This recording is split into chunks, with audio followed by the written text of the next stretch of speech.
All right. So I guess now you understand what the plan was. Absolutely. At Colts Law, we talk Indianapolis Colts football. We're going to stick to what we know, fundamentals and technique, 1% better every day.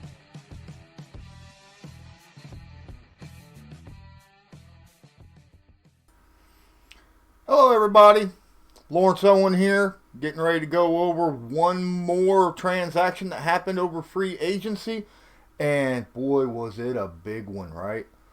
I mean, my gosh. But before I get into it, I just want to let everybody know, hey, if you are on Sportscaster and you enjoy this stream, please smash that favorite button and give me a follow so that you are notified next time I go live. If you're watching this on YouTube, similar situation, just hit the like button, subscribe, and tag that notification bell. Also, if you're on YouTube, at the bottom of the description, there's a link for one-time donations. Much appreciate any donations given to me.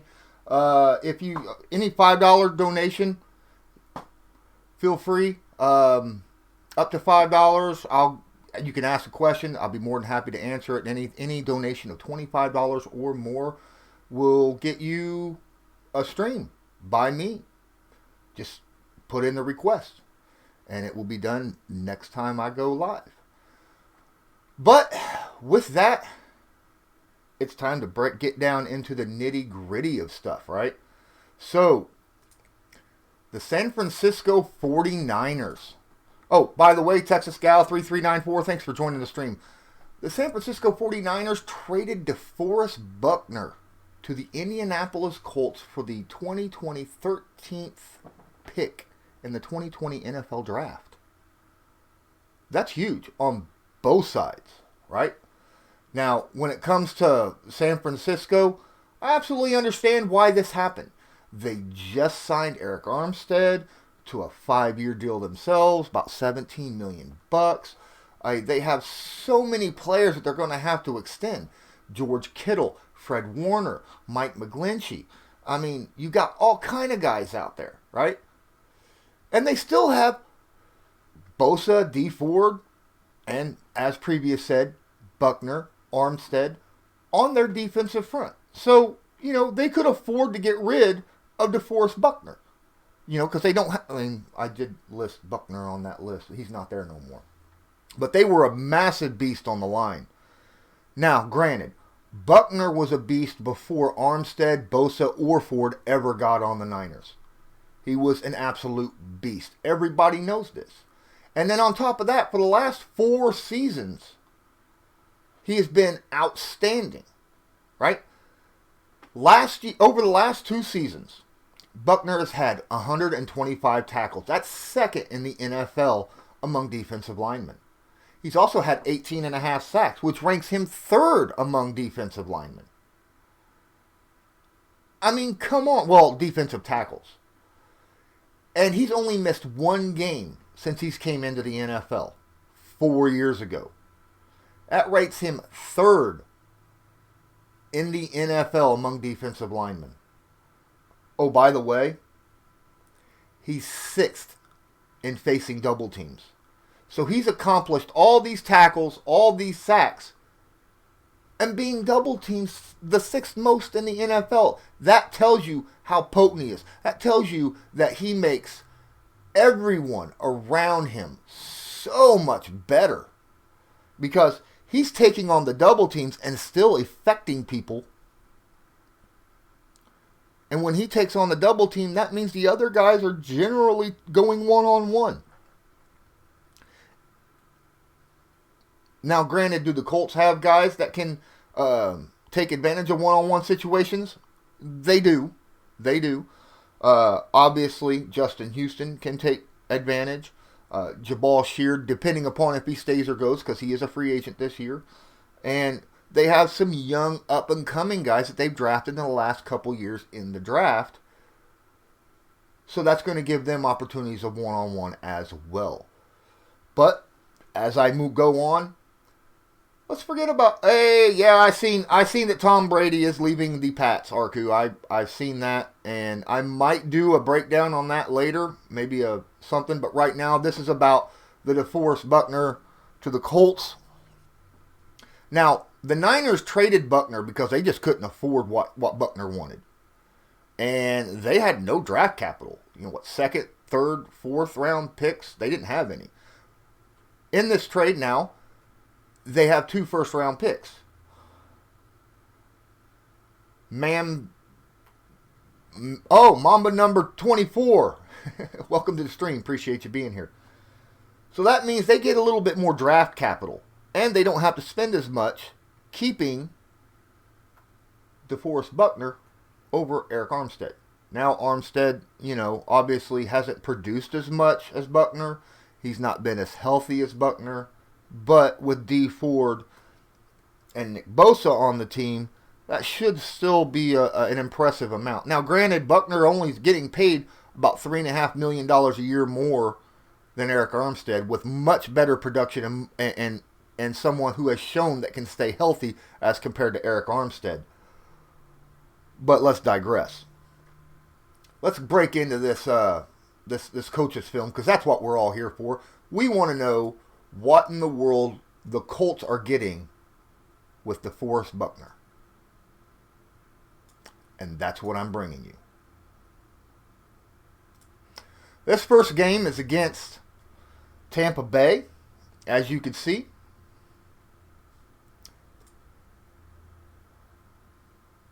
Oh, we have a connection error. I am going to have to...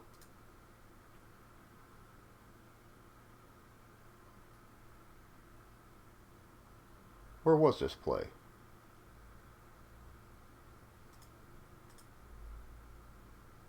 Oh. Fourth quarter. My apologies. With 6 minutes left. There she is. All right.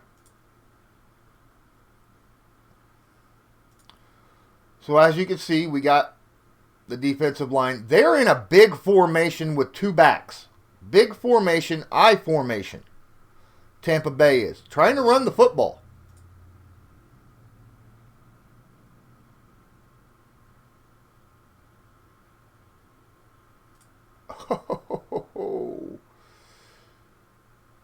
Did you see that? Buckner just manhandled his all. Now here's Buckner.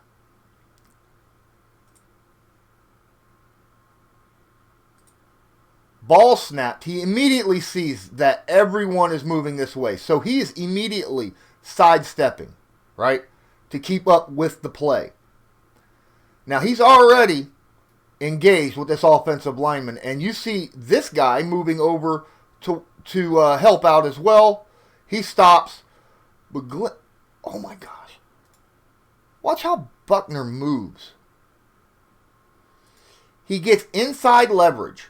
He's got his left shoulder already up against the offensive lineman. That's a win immediately. That means he could use his size, weight, and speed to maneuver this guard. He is able to maneuver him wherever he wants. He's able to get in and around him using his leverage, power, and body weight to go right up to the running back. Beautiful move. Beautiful. Seeing which direction the play was going the entire time and just closed in and got to the running back behind the line of scrimmage. That is gorgeous. Oh my Lord. Look at that. Look at how he's got that. Now, this whole thing is set up just because he immediately notices which direction this play is moving as soon as the ball is snapped. See, look at that. He's immediately moving this direction.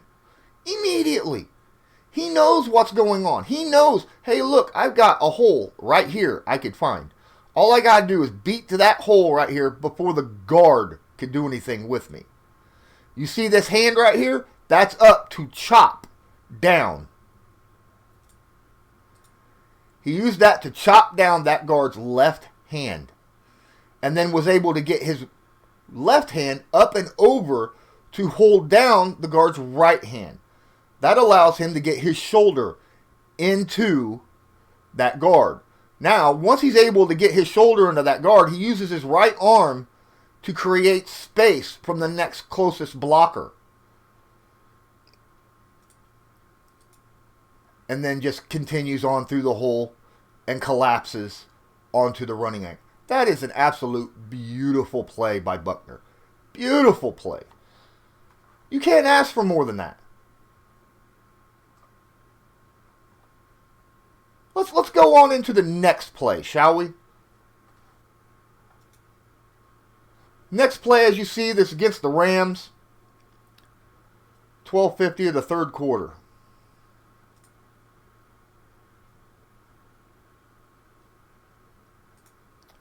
Well, we had another connection error. That's okay. Third quarter, 12:50.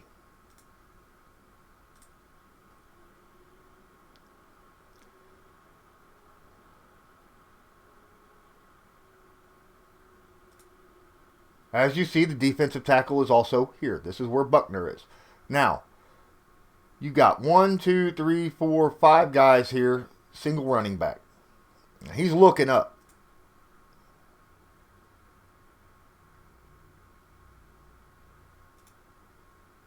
Oh, I just snapped. My bad, guys.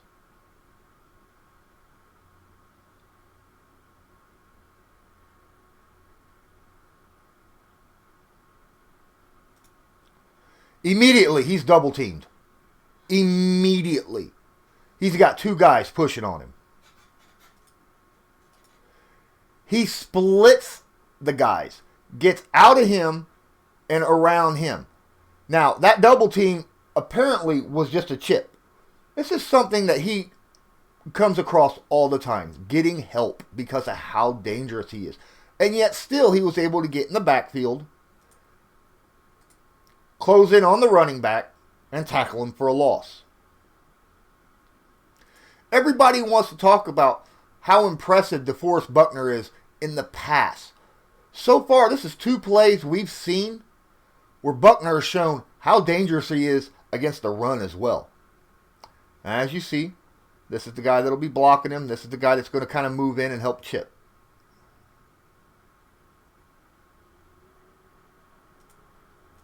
Oh, he was passed on. My bad.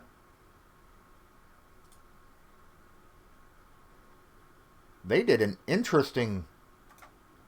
Immediately, the center came over to hit him.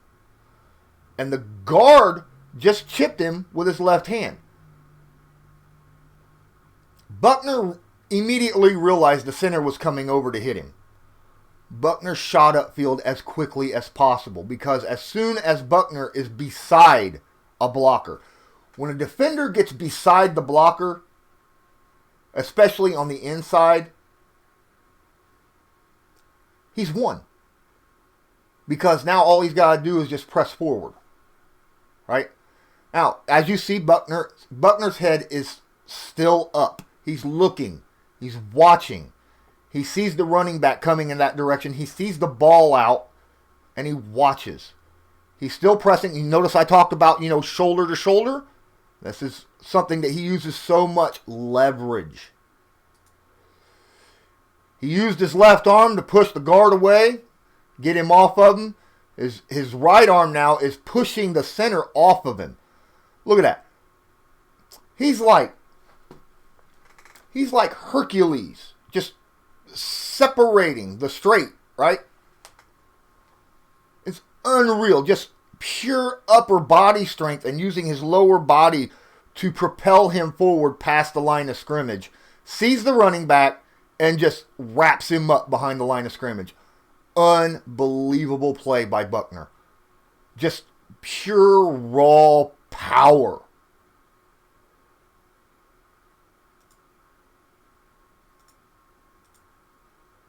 Just raw power here. Using both arms just to split that open. Look at that. Arm out here, got him pushed away. Arm out here, pushed him away. And now all he's got to do is just close his arms around the running back. Simple. Because he won early on the down. That is something that a lot of defensive tackles have a problem with. Winning early on the down. And just wraps him up, brings him down. Very easy for him. Third quarter, 5:46. This is against the Cardinals.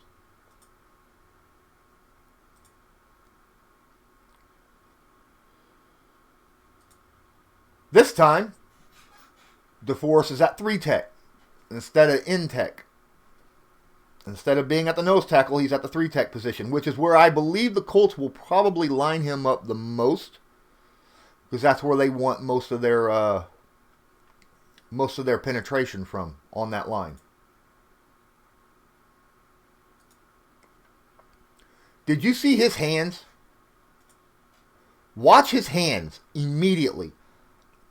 As that guard steps back, the guard is bringing his hands up, trying to put his hands on Buckner. Watch Buckner just swing his arms like a windmill.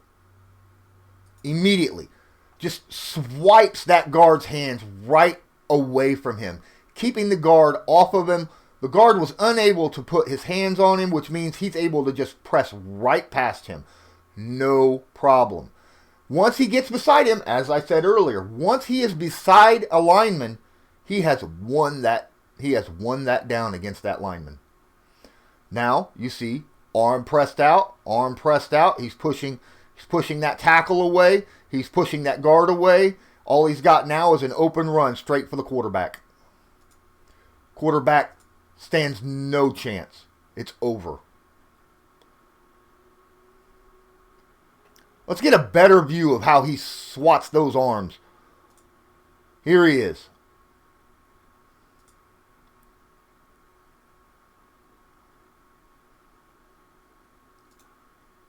And I got the connection error.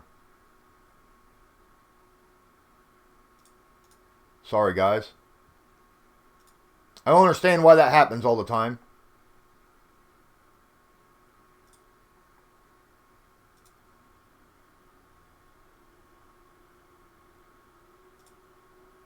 All right.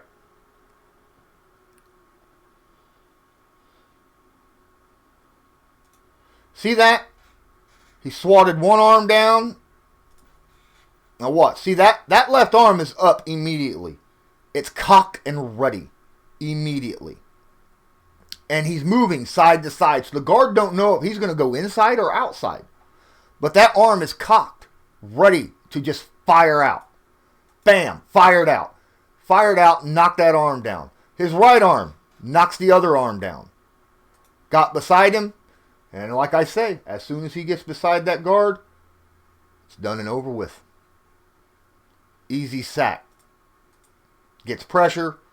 Kyler Murray has nowhere to go. Beautiful play. This time, it's the Saints. Oh my. Let's see if I got anyone talking here.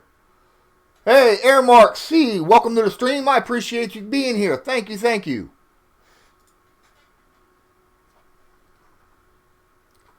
All right, we got the Saints now. Again, lined up at the 3-tech.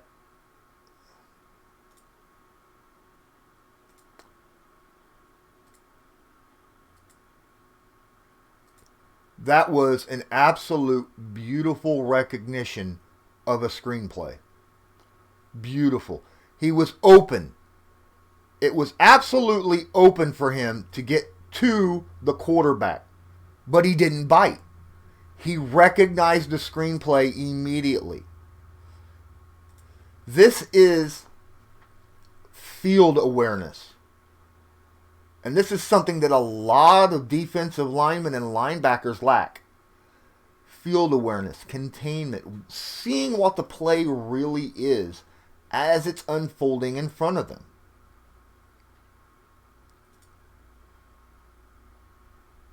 The ball snap, he gets by immediately. And he's looking up, and he's like, oh, wait a minute. This guard really didn't block me that well. You know, he could have used better technique. He recognized that the guard could have used better technique. It was like he let him go by. And he stopped. He stopped. watching the quarterback, sees his eyes move over here, knowing he's about ready to throw this football. What's he do? He goes with the flow of where he was going to go with the football and immediately goes after the screenplay. As you see, it was definitely a screenplay. They got offensive linemen behind ready to block down. This was a huge play getting ready to happen for the Saints had Deforest Buckner not recognized it as it happened. Result, big tackle for loss. Big, huge tackle for loss. This next play just is about to show a culmination of absolutely everything that I love about Deforest Buckner and why I think he is going to fit great in Matt Eberflus's scheme. Matt Eberflus, of course, being the defensive coordinator for the Indianapolis Colts. Here's the divisional round of the playoffs against the Vikings.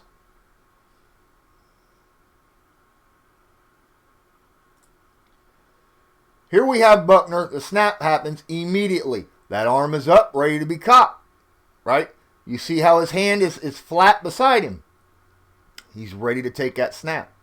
He cuts between the guards. No one is able to really get a hand on him.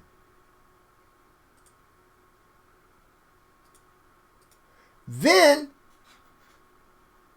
oh my, we got to see this at a better angle, okay? This is a 50 times better angle.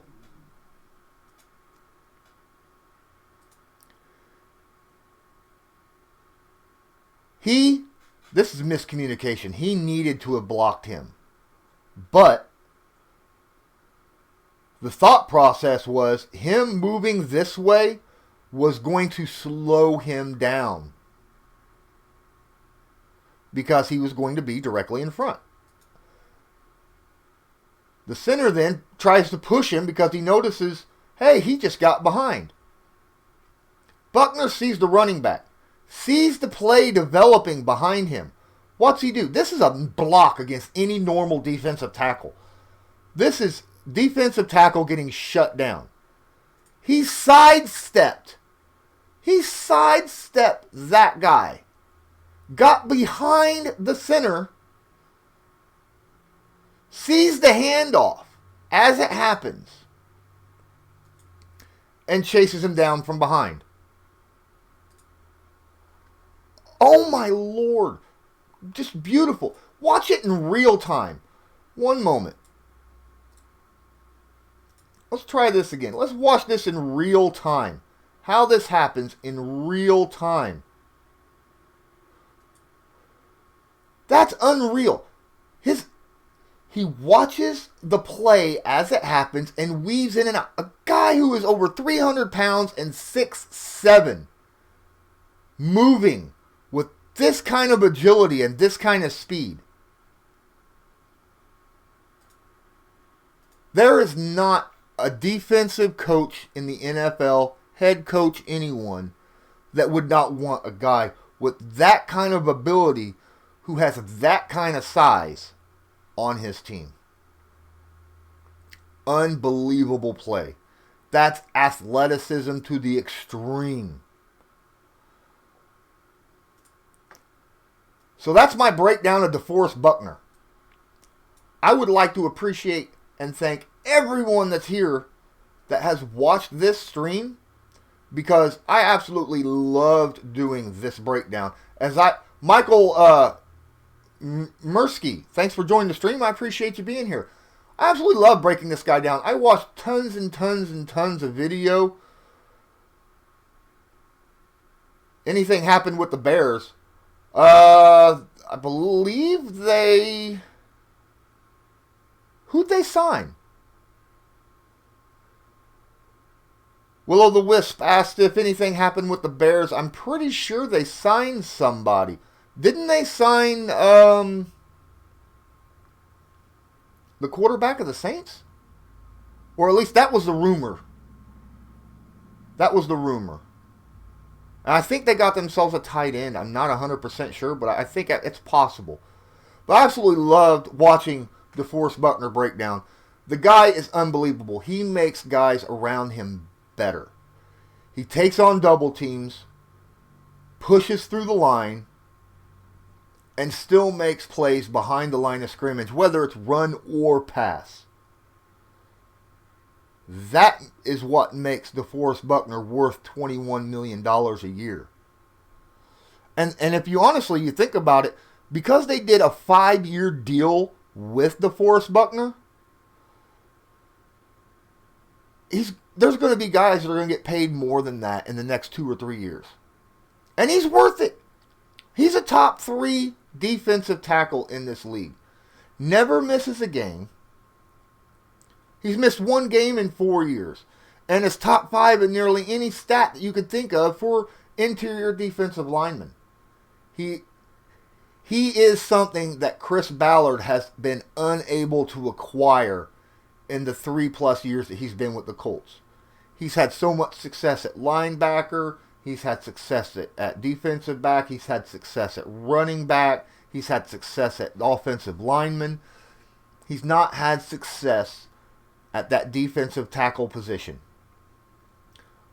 Now that he's got his guy, he can now move on, focus on maybe quarterback, maybe some wide receivers, maybe a little bit more defensive back later on in this offseason to improve the Indianapolis Colts. I love this pick. I think this was the best win-win-win scenario of any trade that has happened so far this free agency for any team in the NFL. It was a win for the Niners. It was a win for the Colts. It was a win for DeForest Buckner because he got the money that he wanted. I want to thank everyone that's joined me here on YouTube and Sportscaster. Again, don't forget, check out all my other videos that I have on Sportscaster and on YouTube. And if you enjoy my video, please hit the like button, give me a follow, subscribe, hit that notification bell. Also, if you're watching on Sportscaster, don't forget, I have USN after my name. It means I'm part of the Unwrapped Sports Network. Unwrapped Sports Network, we have dozens of people on Sportscaster. All right? We cover all sorts of sports, football, baseball, basketball. Now, granted, the majority of these sports right now are kind of on hiatus due to the coronavirus, but we still bring updates to you. And all you got to do is go check out their profile, see who they cover, what teams, what sport, what player. If they cover something you enjoy, give them a follow. Let them know I sent you. So I'm Lawrence Owen. This is Breakdown of DeForest Buckner to the Indianapolis Colts from the San Francisco 49ers. And until next time, I want you to have a good one.